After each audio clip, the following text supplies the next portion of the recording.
ബഹുമാനരായ സത്യവിശ്വാസികളെ, വിശ്വാസികൾ, അള്ളാഹുവിനെ സൂക്ഷിച്ചുകൊണ്ട് അവന്റെ വിധിവിലക്കുകൾ ജീവിതത്തിന്റെ എല്ലാ മേഖലയിലും എല്ലാ സന്ദർഭത്തിലും പാലിച്ചുകൊണ്ട് ജീവിക്കണമെന്ന് ഏവരെയും ഓർമ്മപ്പെടുത്തുകയാണ്, വസിയത്ത് ചെയ്യുകയാണ്.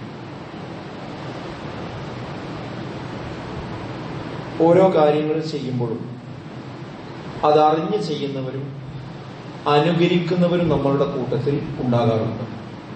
ആ കാര്യം മനസ്സിലാകാനൊരു ഉദാഹരണമായി പറഞ്ഞാൽ, ഇന്നത്തെ വെള്ളിയാഴ്ച ദിനത്തിനോടുള്ള പലരുടെയും സമീപനം തന്നെ നമ്മൾ പരിശോധിച്ചാൽ അത് മനസ്സിലാവും. പലർക്കും അറിവല്ല, അനുകരണമാണ് ഈ വെള്ളിയാഴ്ച ദിവസത്തിന്റെ കാര്യത്തോടുള്ള പെരുമാറ്റത്തിൽ നമ്മൾ നിഴലിച്ച് കാണാറുള്ളത്. നിസ്സാര കാരണങ്ങൾക്ക് ജുമുഅ നഷ്ടപ്പെടുത്തുന്ന ആളുകൾ ഇപ്പോഴുമുണ്ട്.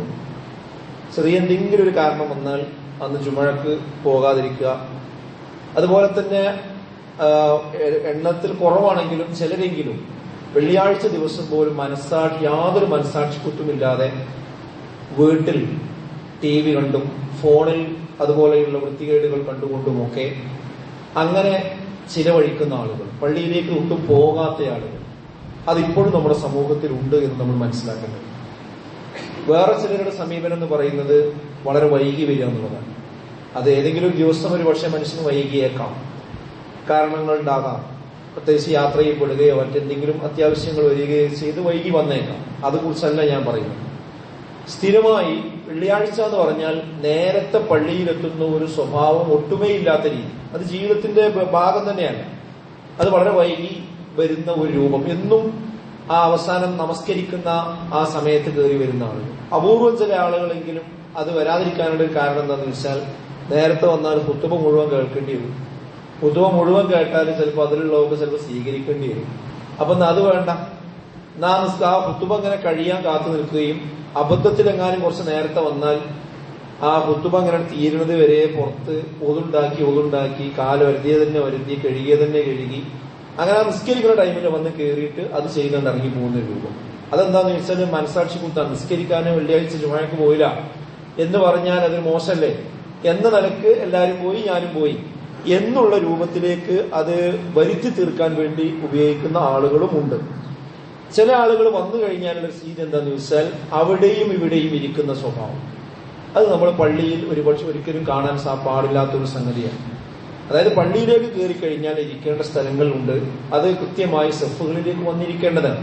എന്നാൽ അപൂർവം ആളുകൾക്ക് ഒരു പക്ഷേ ഒന്നിരിക്കാൻ ഒരു താങ്ങ് ആവശ്യമായിരിക്കും. കാരണം അവർക്ക് ഓപ്പറേഷൻ കഴിഞ്ഞ ആളുകളുണ്ടാവും, ചികിത്സയിലുള്ള ആളുകളുണ്ടാവും. അങ്ങനെയുള്ള ആളുകളൊക്കെ ഒരു പക്ഷേ ഒരു ചുമരിന്റെയോ അല്ലെങ്കിൽ ഒരു തൂണിന്റെയോ സപ്പോർട്ടിലൊക്കെ ഇരിക്കുന്നത് അതല്ല ഞാൻ സൂചിപ്പിക്കുന്നത്. മറിച്ച് പ്രത്യേകിച്ച് കുഴപ്പങ്ങളൊന്നുമില്ലാത്ത ആളുകൾ വരെ പള്ളിയുടെ ഉള്ളിൽ കയറിയാൽ അതിനോട് ഒരു മര്യാദ കാണിക്കാത്ത രീതിയിൽ കഴിഞ്ഞു പോകുന്ന ആളുകളൊക്കെ നമുക്കിടയിൽ കാണുന്നുണ്ട്.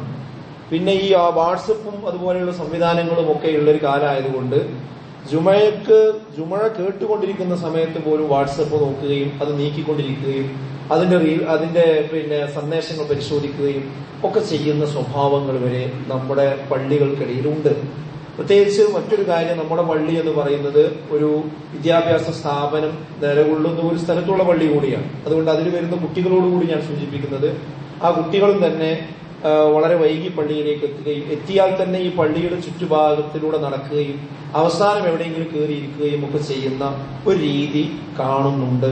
അപ്പൊ ഇതൊക്കെ എന്തെന്ന് സംഭവിക്കുന്നു എന്ന് ചോദിച്ചാൽ, ഒരു വെള്ളിയാഴ്ച എന്താണ്, അതിന്റെ മഹത്വം എന്താണ്, അതിന്റെ പ്രാധാന്യം എന്താണ്, ഇതൊന്നും പഠിച്ചു മനസ്സിലാക്കിക്കൊണ്ടല്ല പലരും എന്ത് ചെയ്യുന്നത്, പള്ളിയിലേക്ക് വരുന്നത്. മറിച്ച് പള്ളിയിൽ എല്ലാവരും ചെയ്യുന്നത് പോലെയാണ് ചെയ്യണം. അതാണ് ഞാൻ പറഞ്ഞത്, അനുകരിക്കുക എന്ന് പറയുന്നത്. അറിഞ്ഞുകൊണ്ടല്ല, അനുകരിച്ചുകൊണ്ടാണ് പലരും ചെയ്യുന്നത്. അപ്പൊ പള്ളിയിൽ ചില ആളുകൾ ഇങ്ങനെ അവിടെ ഇവിടെ ഇരിക്കുന്നു, അപ്പൊ അവിടെ ഇവിടെ പോയിരിക്കുക, കുറെ വൈകി വരുന്നു, അപ്പൊ കുറെ വൈകി വരിക. ഇങ്ങനെയുള്ള ഒരു കണ്ടു ശീലിച്ച ഒരവസ്ഥയാണ് പലരിലും ഉള്ളത്. എന്നാൽ നമ്മൾ മനസ്സിലാക്കുക, ശരിക്കും എന്താണ് ജുമുഅ, അതിന്റെ മഹത്വം എന്താണ്.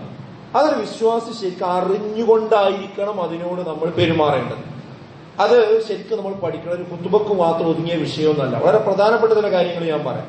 അതിൽ ഒന്നാമത്തെ കാര്യം എന്ന് പറയുന്നത്, വെള്ളിയാഴ്ച ദിവസം എന്ന് പറഞ്ഞാൽ അത് ദിവസങ്ങളുടെ നേതാവാണ് എന്നാണ്. ഇന്ന യൗമൽ ജുമുഅത്തി സയ്യിദുൽ അയ്യാം, ദിവസങ്ങളുടെ നേതാവാകുന്നു എന്ന് വെള്ളിയാഴ്ച ദിവസം. അതേപോലെ തന്നെ ഖുർആനിൽ പരാമർശിക്കപ്പെട്ട ഒരൊറ്റ ദിവസവും, അതായത് 5 ദിവസം, മൊത്തം 7 ദിവസങ്ങളുണ്ടല്ലോ. ഈ 7 ദിവസങ്ങളിൽ ഖുർആൻ പേരെടുത്ത് പരാമർശിച്ച ഒരു ദിവസം എന്ന് പറയുന്നത് വെള്ളിയാഴ്ച ദിവസമാണ്. യാ അയ്യുഹല്ലദീന ആമനു ഇദാ നൂദിയ ലിസ്സലാത്തി മിൻ യൗമിൽ ജുമുഅ, യൗമുൽ ജുമുഅ അഥവാ വെള്ളിയാഴ്ചയെ വാങ്ങ് കൊടുത്താൽ നിങ്ങൾ നേരത്തെ വരണം എന്നത് വിശുദ്ധ ഖുർആനില് ഒരു ദിവസത്തെ എടുത്തു പറഞ്ഞത് വെള്ളിയാഴ്ച ദിവസമാണ്. അതേപോലെ തന്നെ ഇന്ന മിന്ന ഫുളലി അയ്യാമിക്കും യൗമുൽ ജുമുഅ, ദിവസങ്ങളിൽ ഏറ്റവും മഹത്വമുള്ള ദിവസമാകുന്നു യൗമുൽ ജുമുഅ അഥവാ വെള്ളിയാഴ്ച ദിവസം എന്നാണ്. മാത്രവുമല്ല, ആദം നബി സൃഷ്ടിക്കപ്പെട്ടതും സ്വർഗത്തിൽ പ്രവേശിച്ചതും സ്വർഗത്തിൽ നിന്ന് പിശാചിന്റെ ദുർബോധനങ്ങൾക്ക് വഴങ്ങി പുറത്തായതും ഒക്കെ ഒരു വെള്ളിയാഴ്ചയായിരുന്നു എന്ന് കാണാൻ പറ്റും. മാത്രവുമല്ല, ഈ ലോകം അവസാനിക്കുന്നതും ഒരു വെള്ളിയാഴ്ചയായിരിക്കുമെന്നാണ്. നോക്കൂ നിങ്ങൾ, അബീ ഹുറൈറത റളിയല്ലാഹു അൻഹു നബി സല്ലല്ലാഹു അലൈഹി വസല്ലം ഖൈറു യൗമി ത്വലഅത് അലൈഹി ശംസു യൗമുൽ ജുമുഅ, വെള്ളിയാഴ്ച ദിവസങ്ങളിൽ ഏറ്റവും ഉത്തമമായ ദിവസം, സൂര്യൻ ഉദിക്കുന്ന ഏറ്റവും ഉത്തമമായ ദിവസം വെള്ളിയാഴ്ച ദിവസമാണ്. ഫീഹി, അന്നത്തെ ദിവസമാണ് ഖുലിക ആദം, ആദം നബി അലൈഹി സ്വലാത്തു വസ്സലാം സൃഷ്ടിക്കപ്പെട്ടത്. വഫീഹി, അന്നത്തെ ദിവസമാണ് ഉദ്ഖിലൽ ജന്ന, അദ്ദേഹത്തെ സ്വർഗത്തിൽ പ്രവേശിപ്പിച്ചതും. വഫീഹി, അന്നത്തെ ദിവസം തന്നെയാണ് ഉഖ്രിജ മിൻഹാ, ആ സ്വർഗത്തിൽ നിന്ന് അദ്ദേഹത്തിന് പുറത്തേക്ക് പോകേണ്ടി വന്നതും. വലാ തഖൂമു സ്സാഅ ഇല്ലാ ഫീ യൗമിൽ ജുമുഅ, ഒരു ജുമുഅ ദിവസമല്ലാതെ ഖിയാമത്ത് നാൾ വരികയുമില്ല എന്ന്. അപ്പൊ ഇത്രയും പ്രധാനപ്പെട്ട ഒരു ദിവസമാകുന്നു വെള്ളിയാഴ്ച. മനുഷ്യരും ജിന്നുകളും ഒഴിച്ച് മറ്റെല്ലാ ജീവജാലങ്ങളും വെള്ളിയാഴ്ച അന്ത്യദിനമാകുമോ എന്ന് ഭയന്നുകൊണ്ടാണ് യഥാർത്ഥത്തിൽ പ്രഭാതത്തിലേക്ക് പ്രവേശിക്കുന്നത് എന്നാണ്. എല്ലാ ജീവജാലങ്ങളും വെള്ളിയാഴ്ച ദിവസമാകുമ്പോ ഇന്നെങ്ങാനും ലോകാവസാനം ഉണ്ടാകുമോ എന്നൊരു ഭീതി അവർക്കിടയിൽ ഉണ്ടാകാറുണ്ട്. മാമിൻ മലകിൻ മുഖറബിൻ വലസ്സമാ വലൽ അർള്, ആകാശമാകട്ടെ ഭൂമിയാകട്ടെ, വലാ റിഹ, കാറ്റാകട്ടെ, വലാ ജിബാൽ, അതേപോലെ പർവ്വതങ്ങളാകട്ടെ, വലാ ബഹർ, അതേപോലെ തന്നെ കടലാകട്ടെ, ഇല്ലാ വഹുന്ന യുസ്ഫിഖ്ന മിൻ യൗമിൽ ജുമുഅ, യൗമുൽ ജുമുഅയിൽ വെള്ളിയാഴ്ച ദിവസം ഭയത്തോടുകൂടിയല്ലാതെ അവർ ആ ദിവസത്തിനെ അഭിമുഖീകരിക്കാറില്ല എന്നാണ്. അപ്പോ അന്നത്തെ ദിവസം പ്രകൃതി മൊത്തത്തിൽ ഇത് അവസാനമാകുമോ ഈ ദിവസം എന്ന് ഭയവിഹ്വലരാകുന്ന ദിവസം കൂടിയാകുന്നു വെള്ളിയാഴ്ച എന്നാണ്. മാത്രവുമല്ല, വെള്ളിയാഴ്ച ഒരാൾ മരണപ്പെട്ടാൽ, അഥവാ വെള്ളിയാഴ്ച രാവിലാണ് ഒരാൾ മരണപ്പെടുന്നതെങ്കിൽ ഖബർ ശിക്ഷയിൽ നിന്ന് അദ്ദേഹത്തിന് സംരക്ഷണം കിട്ടുമെന്നാണ്. മാമിൻ മുസ്ലിമിൻ യമൂതു യൗമൽ ജുമുഅ ഔ ലൈല, വെള്ളിയാഴ്ചയോ അതിന്റെ രാവിലോ ആരെങ്കിലും മരണപ്പെട്ടു കഴിഞ്ഞാൽ ഇല്ലാ വഖാഹുല്ലാഹു ഫിത്നത്തുൽ ഖബർ, ഖബറിന്റെ ശിക്ഷയിൽ നിന്ന് അവർക്ക് മോചനം ഉണ്ടായിരിക്കും എന്ന് റസൂലുള്ളാഹി സ്വല്ലല്ലാഹു അലൈഹി വസല്ലം പറഞ്ഞിട്ടുണ്ട്. നോക്കൂ നിങ്ങൾ, അപ്പൊ എത്ര ഗൗരവമാണ് ഇസ്ലാമിൽ ഇതിന് കൊടുത്തിട്ടുള്ളത്. ജുമുഅ സംഘടിപ്പിക്കുക എന്നത് നിർബന്ധമാണ്. മാത്രവുമല്ല, അതിൽ പങ്കെടുക്കൽ നിർബന്ധമാണ്. മാത്രമല്ല, അതിൽ വേഗത്തിൽ വരിക എന്നത് നിർബന്ധമാണ്. യാ അയ്യുഹല്ലദീന ആമനൂ, ഏ വിശ്വാസികളെ, ഇദാ നൂദിയ ലിസ്സലാത്തി മിൻ യൗമിൽ ജുമുഅ, വെള്ളിയാഴ്ച ദിവസം നിങ്ങൾക്ക് വിളി വന്നു കിട്ടിയാൽ, അഥവാ ബാങ്ക് മുഴങ്ങിക്കഴിഞ്ഞാൽ, ഫസ്ഔ ഇലാ ദിക്രില്ലാഹ്, വേഗം നിങ്ങൾ അതിലേക്ക് ചെല്ലണം, വേഗം നിങ്ങൾ പള്ളിയിലേക്ക് പോകണം. വദറുൽ ബൈഅ, എല്ലാ വ്യവഹാരങ്ങളും അവസാനിപ്പിക്കണം, എല്ലാ കച്ചവടവും അവസാനിപ്പിക്കണം. പിന്നെ ഒരു തിരക്കും ഒരു വിശ്വാസിക്ക് അത് കഴിയട്ടെ ഇത് കഴിയട്ടെ മറ്റോ വരട്ടെ എന്നൊന്നും വിചാരിക്കാൻ പാടില്ല. വേഗം പോകണം. ദാലികും ഖൈറുൻ ലക്കും, അതാണ് നിങ്ങൾക്ക് ഏറ്റവും ഉത്തമം. ഇൻ കുൻതും തഅലമൂൻ, നിങ്ങൾ അറിവുള്ളവരാണെങ്കിൽ എന്നാണ്. വിവരമുള്ളവരാണെങ്കിൽ, മതപരമായി വെള്ളിയാഴ്ച ദിവസത്തിന്റെ മഹത്വവും പ്രാധാന്യവും മനസ്സിലാക്കിയവരാണെങ്കിൽ നിങ്ങൾക്ക് നല്ലത് വേഗം പള്ളിയിലേക്ക് ജുമുഅ ദിവസം എത്തുക എന്നതാകുന്നു എന്ന് വിശുദ്ധ ഖുർആനാണ് ഓർമ്മപ്പെടുത്തുന്നത്. ഇനി ആർക്കാ ഇളവുള്ളത്? അങ്ങനെ നിസ്സാര കാര്യത്തിനൊന്നും പള്ളിയിൽ ജുമുഅക്ക് വരാതിരിക്കാൻ പറ്റില്ല. ഇളവുള്ളത് 4 വിഭാഗം ആളുകൾക്കാണ്. അൽ ജുമുഅതു ഹഖ്ഖുൻ വാജിബുൻ അലാ കുല്ലി മുസ്ലിം, എല്ലാ മുസ്ലിമീങ്ങൾക്കും നിർബന്ധമായ കടമയാകുന്നു ജുമുഅയിൽ പങ്കെടുക്കുക. ഫീ ജമാഅത്തിൻ ഇല്ലാ അർബഅതൻ, എന്നാൽ 4 വിഭാഗം ആളുകൾക്ക് ഒഴിച്ച്. ഒന്ന് പറഞ്ഞത് അബ്ദുൻ മംലൂഖുൻ, അടിമ. ഒരു അടിമയാണെങ്കിൽ അയാൾ സ്വതന്ത്രയല്ല, അവർക്ക് വിചാരിച്ച പോലെ മൂവ് ചെയ്യാൻ കഴിയില്ല, അതുകൊണ്ട് അവർക്ക് ഉദുറുണ്ട്. അവിമ്രാത്തുൻ, അതുപോലെ സ്ത്രീകൾക്ക് ജുമുഅ നിർബന്ധമില്ല, വരുന്നത് നല്ലതാണ്. അവർക്കും നിർബന്ധമില്ല. ഔ സ്വബിയ്യിൻ, അതേപോലെ തന്നെ ചെറിയ കുട്ടികൾ, അവർക്കും ജുമുഅ നിർബന്ധമില്ല. ഔ മരീദ്, അതേപോലെ തന്നെ രോഗികളായ ആളുകൾ.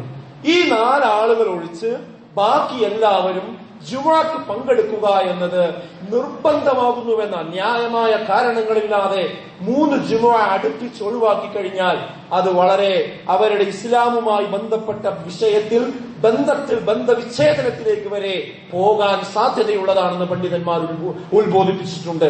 അപ്പൊ ആ ജുമുഅയുടെ പ്രാധാന്യം എത്രത്തോളം നിങ്ങൾ ആലോചിച്ച് നോക്കൂ. അപ്പൊ നിസ്സാര കാരണത്തിന്റെ പേരിൽ ജുമുഅക്ക് വരാതിരിക്കുക എന്നത് ആരെങ്കിലും നമ്മളെ വീട്ടിലുണ്ടെങ്കിൽ അപ്പൊ വന്ന ആളുകൾ തന്നെ ചിന്തിക്കുക, നിങ്ങൾ വരുന്ന സമയത്ത് നിങ്ങളെ വാപ്പയോ നിങ്ങളുടെ മൂത്ത കുട്ടിയോ അല്ലെങ്കിൽ ആരെങ്കിലും ജുമുഅ നിർബന്ധമാക്കപ്പെട്ട വ്യക്തി അവിടെ ഇരിക്കുന്നുണ്ടെങ്കിൽ, അവിടെ മൊബൈൽ നോക്കി ഇരിക്കുന്നുണ്ടെങ്കിൽ, അത്തരം സ്വഭാവക്കാരുണ്ടെങ്കിൽ അത് അവരോട് പറഞ്ഞു കൊടുക്കുക.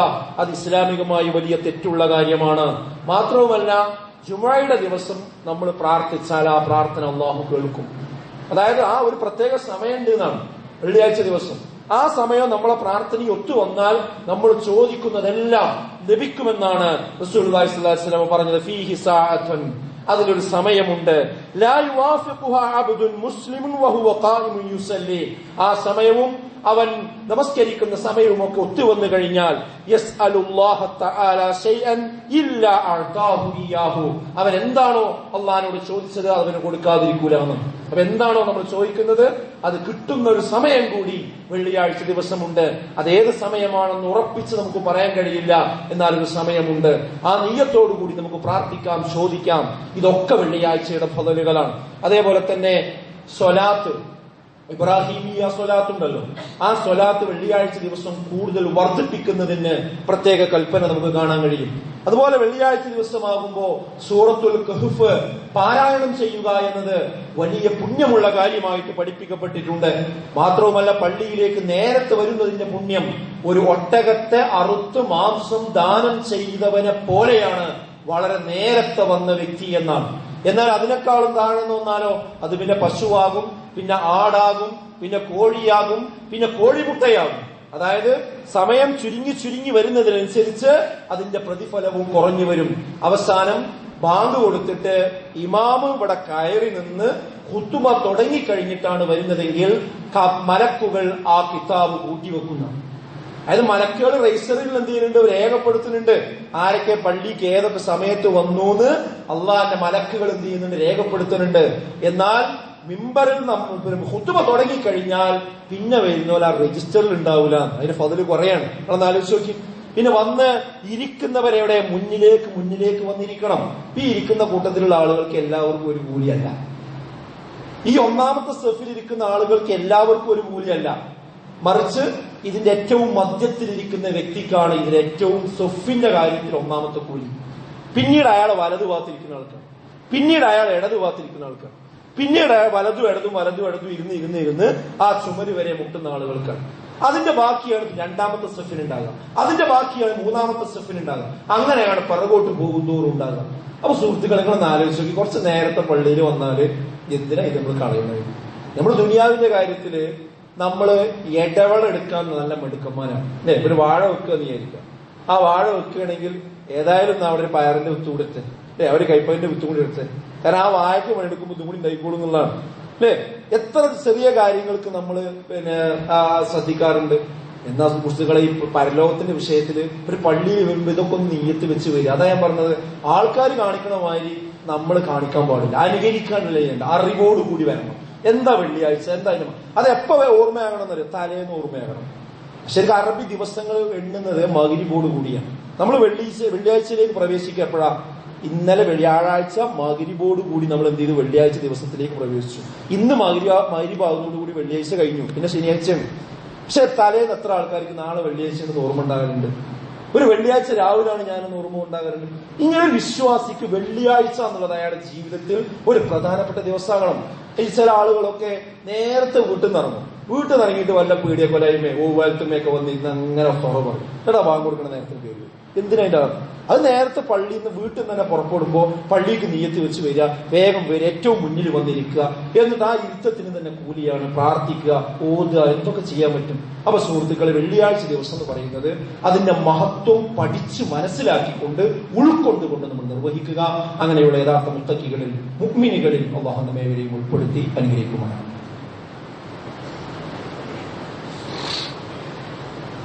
അൽഹംദുലില്ലാഹ് വസ്സലാത്തു വസ്സലാമു അലാ റസൂലില്ലാഹ് വഅലാ ആലിഹി വസഹ്ബിഹി അജ്മഈൻ. അമ്മാ ബഅദ്.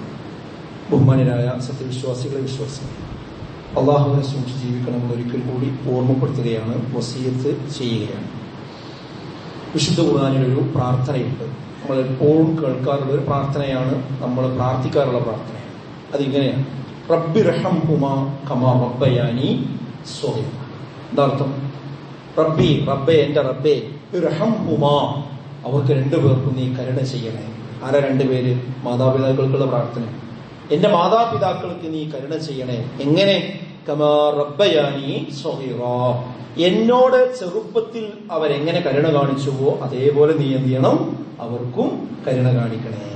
ഇതാണ് വിശുദ്ധ ഖുർആൻ പ്രധാനമായി മാതാപിതാക്കൾക്ക് വേണ്ടി പ്രാർത്ഥിക്കാൻ പഠിപ്പിച്ച ഒരു പ്രാർത്ഥന. ഈ പ്രാർത്ഥന മുന്നിൽ വെച്ചുകൊണ്ട് നമ്മളൊന്ന് ചിന്തിക്കേണ്ടതുണ്ട്. ഈ പ്രാർത്ഥന ഇന്ന് വർത്തമാന കാലത്ത് ചില ആളുകൾക്കെങ്കിലും അത് തിരിച്ചടിക്കും. എങ്ങനെ തിരിച്ചടിക്കുക? ഇതിന് ഉപാധി വെച്ചിട്ടുണ്ട്. എന്താ ഉപാധി? കമാ റബ്ബയാനി, എന്നോട് ചെറുപ്പത്തിൽ എന്റെ മാതാപിതാക്കൾ എങ്ങനെ പെരുമാറിയോ, എങ്ങനെ കരുണ കാട്ടി, അതേപോലെ എന്ത് ചെയ്യണം? അവർക്കും കരുണ കാണിക്കണം. അപ്പൊ നമ്മൾ ചെറുപ്പത്തിൽ കുട്ടികളോട് കരുണക്ക് പകരം ക്രൂരതയാണ് കാണിച്ചതെങ്കിലും നേരെ തിരിച്ചത് വരിക, അതല്ല തിരിച്ചല്ല കിട്ടുക. ഈ ഒരു ആശയം നമ്മൾ ശ്രദ്ധിക്കേണ്ടതുണ്ട്. കാരണം ഇന്ന് നമ്മുടെ നാട്ടില് ഈ ചെറിയ കുട്ടികളോടുള്ള പീഡനം വർദ്ധിച്ചുകൊണ്ടുണ്ട്. അത് പല വീടുകളിലുണ്ട്. അപ്പൊ അതിന്റെ കണക്ക് പറയുകയാണെങ്കിൽ വർഷത്തിൽ ഏകദേശം 4000 മുതൽ 5000 വരെ കേസുകൾ ഈ വിഷയത്തിൽ നമ്മുടെ കേരളത്തിൽ രജിസ്റ്റർ ചെയ്യുന്നുണ്ട്. ചെറിയ കുട്ടികളെ പീഡിപ്പിച്ചതിന്റെ പേരിൽ പോലീസ് സ്റ്റേഷനിൽ പരാതി വരുന്നത്. അപ്പൊ പരാതി വരാത്ത എത്ര ഉണ്ടാവും? ചെറിയ കുട്ടികളെ വിഷയം ചെറിയ കുട്ടികൾ കൊടുക്കൂലല്ലേ കേസ്. അത് പിന്നെ ആരെങ്കിലും കണ്ട് മനസ്സിലാക്കി അവരാണ് പിന്നെ എന്ത് ചെയ്യുന്നത്? കേസ് കൊടുക്കുന്നത്. അപ്പൊ വരാത്തത് എത്രത്തോളം ഉണ്ടാവും നിങ്ങളൊന്ന് ആലോചിച്ച് നോക്കി. അതേപോലെ തന്നെ 15 വയസ്സിന് താഴെയുള്ള കുട്ടികൾ വർഷത്തില് 50ഓളം കുട്ടികൾ എന്ത് ചെയ്യുന്നുണ്ട്? അവർ കൊല്ലപ്പെടുന്നുണ്ട് എന്നുള്ളതാണ്. അതിലേറ്റവും പ്രയാസം എന്താന്ന് വെച്ചാൽ ആ കൊല്ലപ്പെടാൻ കാരണക്കാര് പുറമക്കാരല്ല, ഒന്നുകിൽ സ്വന്തം മാതാപിതാക്കൾ, അല്ലെങ്കിൽ രണ്ടാനച്ഛന്മാർ, ബന്ധുക്കൾ. അവരുടെ കൈകളാൽ കുട്ടികൾ എന്ത് ചെയ്യുന്നുണ്ട്? കേരളത്തിൽ കൊല്ലപ്പെട്ടുകൊണ്ടിരിക്കുന്നുണ്ട്.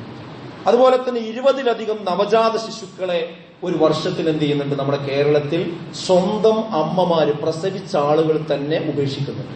ഈ കഴിഞ്ഞ ദിവസം നിങ്ങൾ കണ്ടു, ഒരു സ്ത്രീ പ്രസവിച്ചിട്ട് അതിന്റെ മറുവിള്ള സ്വന്തം കൈകൊണ്ട് അറുത്തു മാറ്റിയിട്ട് കുട്ടിനെ ജനലിന്റെ ഉള്ളിൽ കൂടി പുറത്തേക്ക് നോക്കും. ഒന്ന് ആലോചിച്ച് നോക്കി. അതേപോലെ കുപ്പത്തൊട്ടിയിൽ നിക്ഷേപിച്ചു പോവുക. ഇത് നമ്മുടെ കേരളത്തിൽ നമ്മൾ കണ്ടുകൊണ്ടിരിക്കുക. ഈ കഴിഞ്ഞ ദിവസം നമ്മൾ കണ്ടു നെടുമങ്ങാട് ഒരു വാർത്ത, എല്ലാവരും ഞെട്ടിപ്പിക്കുന്ന വാർത്തയാണ്. അതായത് ഏകദേശം 1.5 വയസ്സ് പ്രായമുള്ള ഒരു കുട്ടി, കുട്ടീനെ 2 കൈയും കെട്ടിയിട്ടുള്ള ചിത്രം നിങ്ങൾ കണ്ടില്ല? പത്രത്തിൽ കണ്ടില്ലേ? ആ കുട്ടിക്ക് ബാൻഡേജ് ഇടാനുള്ള കാരണക്കാരാരാ? വേറെ നാട്ടുകാരുമല്ല, സ്വന്തം ഈ അമ്മയും അതോടൊപ്പം അവൾ അരി നിന്നുകൊണ്ട് രണ്ടാനച്ഛൻ. എന്തിനാ ഈ രണ്ടാനച്ഛൻ ഈ കുട്ടിനെ എങ്ങനെ കാണിക്കുന്നത്? അതായത് വയറ്റിലും തൊടയിലുമൊക്കെ സിഗരറ്റ് കൊണ്ട് പൊള്ളിച്ച അനവധി പാടുകൾ. ആ കുട്ടി മരണപ്പെട്ടപ്പോൾ ഡോക്ടർമാര് പരിശോധിച്ചിട്ട് 100ഓളം സ്ഥലങ്ങളിലാണ് ആ കുട്ടിക്ക് ക്ഷതമേറ്റിട്ടുള്ളത് എന്നാണ്. ഈ മർദ്ദനങ്ങൾ നടക്കുമ്പോഴൊക്കെ ഈ കുട്ടിനെ പ്രസവിച്ച അമ്മ ഇതൊക്കെ നോക്കി നിൽക്കുകയാണ്. നിങ്ങളൊന്ന് ആലോചിച്ച് നോക്കി. ഇവിടെ എന്താ അതിന് കാരണം എന്ന് പറയുന്നത്? എന്താ അറിയോ? എന്താ ഇയാൾ കാരണം പറയണത്? ഇവനും ഈ രണ്ടാം അച്ഛനും അതുപോലെ തന്നെ ഈ കുട്ടിയുടെ അമ്മയും അവരുടെ സ്വൈര ജീവിതത്തിന് ഈ കുട്ടി തടസ്സാണെന്ന്. എന്താ ഈ കുട്ടിനെ എങ്ങനെ ഇടങ്ങാറാക്കിയിട്ട് എന്ത് സ്വൈര ജീവിതം, എന്ത് മനുഷ്യന്മാരാണ് ഇതൊക്കെ? നിങ്ങളൊന്ന് ആലോചിച്ച് നോക്കി. എടാ, കുട്ടി ആ പീഡനം സഹിക്ക വയ്യാതെ മരണപ്പെട്ടു എന്നുള്ളതാണ്. ഇത് നേരത്തെ റിപ്പോർട്ട് ചെയ്യാറുണ്ട്. കുട്ടിനെ കാല് പിടിച്ചിട്ട് കട്ടിലുമൊത്ത അടിച്ച സംഭവങ്ങൾ ഉണ്ടായിട്ടുണ്ട്. ചോദിക്കാനും പറയാനും ആരുമില്ലാത്തതുകൊണ്ട് ഈ കുട്ടിയൊക്കെ കരയുമ്പോ അത് അയൽവാസികൾ കേൾക്കാതിരിക്കാൻ വേണ്ടി വായിൽ തുണിയും മറ്റു സാധനങ്ങളും തിരിക്കുക. ഇത് നമ്മുടെ നാട്ടിൽ കേരളത്തിലാണ് നടന്നുകൊണ്ടിരിക്കുന്നത്. നിങ്ങളൊന്ന് ആലോചിച്ച് നോക്കി. അപ്പൊ ഞാനിത് പറയുമ്പോൾ ഇതിന്റെ ഒരു ഗൗരവം നമുക്ക് തോന്നുന്നുണ്ട്. പക്ഷേ നമ്മളൊന്നും ചെയ്യുന്നില്ലല്ലോ എന്നായിരിക്കും നമുക്കൊരു ആശ്വാസം. പക്ഷെ ഇതിലേക്കൊക്കെ നയിക്കുന്ന 2-3 കാരണങ്ങളുണ്ട്. ആ കാരണങ്ങൾ നമ്മുടെയൊക്കെ പല ആളുകളുടെയും വീട്ടിലെത്തും. ഈ കാരണം ഉണ്ടായാൽ കാര്യത്തേക്ക് വേഗം അടുക്കും. കാരണം ഉണ്ടായാൽ ലക്ഷണം ഉണ്ടായാൽ മതി. ആ 3 ലക്ഷണങ്ങൾ പറയുന്നത് എന്താ? ഒന്നാമത്തെ ലക്ഷണം, കുട്ടികൾ പീഡനം അനുഭവിക്കാൻ ഒന്നാമത്തെ കാരണം എന്ന് പറയുന്നത് അവിഹിത ബന്ധങ്ങളാണ്. പ്രത്യേകിച്ച് സ്ത്രീകളുടെ അവിഹിത ബന്ധങ്ങൾ. ഒരു കുട്ടിയോ 1-2 കുട്ടിയുള്ള സ്ത്രീകള് ആ ഏതെങ്കിലും ഇൻസ്റ്റാഗ്രാമിലോ എവിടെയെങ്കിലും റീൽസിലൊക്കെ വേറെ ആരെങ്കിലുമായിട്ട് പരിചയപ്പെട്ട് അവിഹിത ബന്ധം തുടങ്ങുന്നതോടുകൂടി പിന്നെ ഈ കുട്ടികൾ അവർക്ക് ബാധ്യതയും. കുട്ടികളെ അവിടെ ഉപേക്ഷിച്ചുകൊണ്ട് എത്ര ആളുകൾ ഇറങ്ങി പോകുന്നുണ്ട്. ഈ ഇറങ്ങിപ്പോയി കഴിഞ്ഞാൽ ഈ കുട്ടികളുടെ അവസ്ഥ നിങ്ങൾ ആലോചിച്ച് നോക്കും. ചില ആൾക്കാർ ഈ കുട്ടികളെ കൊണ്ടുപോയിട്ട് അവിടെയും ഇവിടെ ഉപേക്ഷിക്കുന്ന അവസ്ഥ. അപ്പൊ ഇത് തുടക്കേതാ? അവിഹിത ബന്ധങ്ങളാണ്. അപ്പൊ ഞാൻ ചോദിക്കുന്നത് എന്താ അറിയോ, ഈ അവിഹിത ബന്ധങ്ങൾ ഇപ്പൊ നമ്മൾ വിവാഹിതരായിരിക്കെ, അതാണാകട്ടെ പെണ്ണാകട്ടെ, നമ്മൾ വേറെ ഒരു സ്ത്രീയുമായിട്ട് ഇപ്പോൾ ആരും അറിയാതെ എന്തെങ്കിലും നിലക്കുള്ള ബന്ധമുണ്ടോ? ഉണ്ടെങ്കിൽ ഇന്ന് അല്ലെങ്കിൽ നാളെ വിളിക്ക് നമ്മൾ നോക്കി. ഈ അവിഹിത ബന്ധം പെരുക്കിക്കൊണ്ടിരിക്കും. സ്വന്തം ഭർത്താവിനോട് സ്വന്തം ഭാര്യനോട് സംസാരിക്കാൻ ആർക്കും നേരല്ല. അവര് ഫോൺ ചെയ്താൽ എടുക്കാൻ നേരല്ല. സംസാരം മുഴുവനാക്കാൻ നേരല്ല. അല്ലേ? എന്തെങ്കിലും ആവശ്യത്തിന് വിളിച്ചാൽ വേഗം അവസാനിപ്പിക്കാനാണ് ഇഷ്ടമുണ്ടാകുക. എന്നാൽ സ്വന്തം കൂടെ പഠിക്കുന്ന അല്ലെങ്കിൽ കൂടെ ജോലി ചെയ്യുന്ന വേറെ എവിടെയെങ്കിലും കണ്ട് പരിചയമുള്ള ഒരു സ്ത്രീയോ ഒരു പുരുഷനോ ആണെങ്കിലോ മണിക്കൂറുകളോളം സംസാരിക്കാൻ ഒരു പ്രശ്നമാണ്. ഈ ലക്ഷണം എന്തിന്റെ ലക്ഷണമാണ്? ഇതിലേക്കൊക്കെ എത്തുന്ന ലക്ഷണമാണ്. അതേപോലെ രണ്ടാമത്തെ കാരണം എന്ന് പറയുന്നത് ലഹരി ഉപയോഗം. വീടുകളിലുള്ള ലഹരി ഉപയോഗം. ഈ ലഹരിക്ക് അടിമപ്പെട്ട ആൾക്കാരാണ് പിന്നെ ഇങ്ങനെ ചെയ്യുന്ന വേറൊരു വിഭാഗം. അപ്പൊ ആ ലഹരി സാധനങ്ങൾ എവിടെയെങ്കിലും നമ്മുടെ പോക്കറ്റിലുണ്ടെങ്കിലോ, അത് ഹാൻഡ്സ് ആകട്ടെ, പാൻപരാഗാകട്ടെ, വേറെ എന്തെങ്കിലും സാധനം ആകട്ടെ, അല്ലെങ്കിൽ അത് ഗുളികയായിട്ടോ ഐസ്ക്രീമായിട്ടോ ഏതെങ്കിലും നിരക്ക് ഉപയോഗിക്കണമാകട്ടെ, അങ്ങനത്തെ എന്തെങ്കിലും ലക്ഷണങ്ങളുള്ള ആൾക്കാരുണ്ടെങ്കിൽ ഉറപ്പിച്ചോളി, ഇത് അയിമ നിൽക്കൂല. ഇത് അവസാനം എന്ത് ചെയ്യും? ആ മുഴുവൻ മദ്യപാനത്തിലേക്കും പ്രശ്നത്തിലേക്കും പോകും. അതേപോലെ മൂന്നാമത്തെ കാരണം പറയുന്നത് മാനസിക സമ്മർദ്ദങ്ങളും ദാമ്പത്യ തകർച്ചകളുമാണ്, കുടുംബ ശൈഥില്യങ്ങളാണ്. അപ്പൊ ഭാര്യ ഭർത്താവും തമ്മിൽ പിണങ്ങുന്ന സ്വഭാവത്തിലേക്ക് പോയി കഴിഞ്ഞാൽ ആ പിണക്കത്തിന്റെ ഏറ്റവും വലിയ ഇരകൾ എന്ന് പറയുന്നത് ആ വീട്ടിലുള്ള കുട്ടികളാണ്. ഇവർ തമ്മിൽ എപ്പോഴും വഴക്ക്, എപ്പോഴും വക്കാണോ. ഭാര്യമാരെ അടിക്കുക, ചെറിയ ചെറിയ നിസ്സാര കാരണത്തിന്റെ പേരിൽ അടിക്കുക. ചോദിക്കാനും പറയുന്ന ആളില്ല എന്ന് വിചാരിച്ചിട്ടാണോ? തന്നെയാണ്. എത്ര വലിയ തെറ്റാണത്. പക്ഷെ ആ അടി കഴിഞ്ഞിട്ട് ആ നിസ്കരിക്കാൻ വേണ്ടി പോകും. പിന്നെ എന്ത് നിസ്കാരം അത്? അപ്പൊ ഈ വീട്ടിൽ ഇങ്ങനെ നടക്കുന്നുണ്ടെങ്കിൽ അതൊക്കെ എത്തുക, അവസാനം എത്തുക. ഈ കുട്ടികൾ നമ്മളെ കുട്ടികളെ നമ്മൾ പീഡിപ്പിക്കേണ്ട കാര്യമില്ല. ഈ കുട്ടികൾക്ക് കണ്ടാൽ മതി. അതന്നെ ഏറ്റവും വലിയ പീഡനം. വാപ്പിയും മീൻ തമ്മിൽ വക്കാണ് നിൽക്കുന്നതും അങ്ങോട്ടും കൂടെ അനാവശ്യം വിളിച്ചു പറയുന്നതും പാത്രം എടുത്ത് എറിയുന്നതും കാണുന്ന കുട്ടിയുടെ മനസ്സിൽ അനുഭവിക്കുന്ന സംഘർഷം എത്രയാണ്. ആ മാനസിക വ്യതയ്ക്ക് നമ്മൾ ആരുത്തരം പറയും? അത് സിഗരറ്റ് കൊണ്ട് പൊള്ളിക്കല് മാത്രമൊന്നുമല്ല, ആ മനസ്സിലുണ്ടാക്കുന്ന വിഷമം എത്രയാണ്. ഇത്തരം സംഭവങ്ങൾ നമ്മുടെ കൺമുമ്പിലൂടെ നമ്മൾ വായിച്ചു തള്ളുമ്പോൾ സ്വന്തത്തിലേക്കും സ്വന്തം കുടുംബത്തിലേക്കും കൂടി നമ്മളൊന്ന് ഇറങ്ങി ചിന്തിക്കണമെന്നാണ് ഞാൻ സൂചിപ്പിക്കുന്നതിന്റെ ചുരുക്കം. ഞാൻ പറയുന്നത് കുട്ടികൾ എപ്പോഴും ചീത്ത പറയുന്ന ആൾക്കാർ, കുട്ടികളാണ്. അവർ ചെറിയ തെറ്റുകളും കാര്യങ്ങളൊക്കെ ചെയ്യും. അത് നല്ല നിലയ്ക്ക് തിരുത്തി കൊടുക്കും. ചില സമയത്തൊക്കെ ഒന്ന് ചീത്ത പറയേണ്ടി വരും. അതൊക്കെ അത്യാവശ്യമാണ്. തല്ലും തലോടലും ഉണ്ടാകണം. പക്ഷെ എപ്പോഴും തല്ലായാലോ എപ്പോഴും ചീത്തയായാലോ ഒരു മര്യാദക്ക് ഒരു വാക്ക് പറയാത്ത ചില രക്ഷിതാക്കൾ, എന്ത് ഒരു ഭക്ഷണത്തിന് വിളിക്കുകയാണെങ്കിൽ പോലും അത് വിളമ്പി വെച്ചിട്ട് തിന്നോ, അങ്ങനെയല്ലല്ലോ മോനെ, എന്താ ഭക്ഷണം വിളമ്പിച്ചു എന്ന് പറഞ്ഞൂടെ. എന്ത് കാര്യം. അതുപോലെ പഠിക്കാൻ, ഈ പഠിച്ചോ. ഏതോ ഒരു ക്രൂരമായ ജീവിയോട് പെരുമാറുന്ന രീതിയിൽ എന്തിനാണ് മക്കളോട് നമ്മൾ പെരുമാറുന്നത്? അത് വിദ്യാഭ്യാസമുള്ളവരും ഇല്ലാത്തവരൊക്കെ അത് കണക്കാണ്. ഇതൊന്നും ശരിയായ രീതിയല്ല സുഹൃത്തുക്കളെ. നമ്മുടെ കുട്ടികളെ നല്ല രീതിയിൽ നമ്മൾ എന്ത് ചെയ്യണം? പരിചരിക്കണം.